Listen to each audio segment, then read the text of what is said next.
ప్రభు పేరిట అందరికి ప్రైజ్లాడండి. బాగున్నారండి అందరూ. యేసుక్రీస్తు వారి శ్రేష్టమైన నామములో మీ అందరికీ శుభములు కలుగును గాక. ఈరోజు దేవుని వాక్యం సామెతలు 3వ అధ్యాయం 5 నుంచి.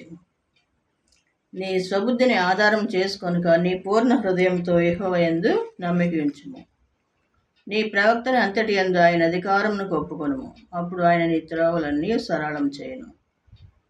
నేను జ్ఞానిని కదా అని అనుకొనవద్దు. యెహోవా యందు భయభక్తులు కలిగి చెడుతనమును విడిచిపెట్టుము. అప్పుడు నీ దేహమునకు ఆరోగ్యమును, నీ ఎముకలకు సత్తువయు కలుగును. కొంతమంది నేనే జ్ఞాని, నాకు అన్నీ తెలుసు అనుకుంటారు. అట్లా అనుకోకూడదు. నేను జ్ఞానిని కదా అని అనుకోనవద్దు. యెహోవా యందు భయభక్తులు కలిగి చెడుతనమును విడిచిపెట్టు. చెడుతనము విడిచిపెడితే అప్పుడు దేహమునకు ఆరోగ్యము, ఎముకలకు సత్తువ కలుగుద్దని చెప్తున్నాడు దేవుడు.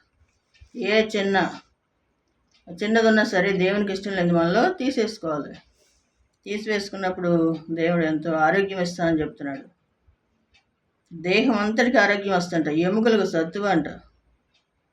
యెహోవా యందు భయభక్తులు కలిగి చెడుతనము విసర్జించాలి. విడిచిపెట్టినప్పుడు ఆరోగ్యము, శక్తి, బలం అన్నీ కూడా వస్తాయి అన్నమాట. జ్ఞానము సంపాదించిన వాడు ధన్యుడు, వివేచన కలిగిన నరుడు ధన్యుడు.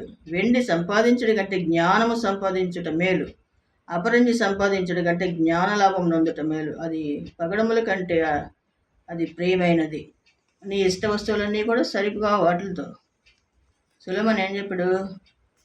సులమన్ జ్ఞానవంతుడే, కానీ దేవుడు ఏం కావాలి కోరుకోమన్నాడు. ఇంకా కోరుకో అన్నప్పుడు సులమన్ ఏం చెప్పాడు? బంగారం వెండి అడగల, నాకు జ్ఞానం ఈ ప్రజలను పరిపాలిస్తాను అడిగాడు.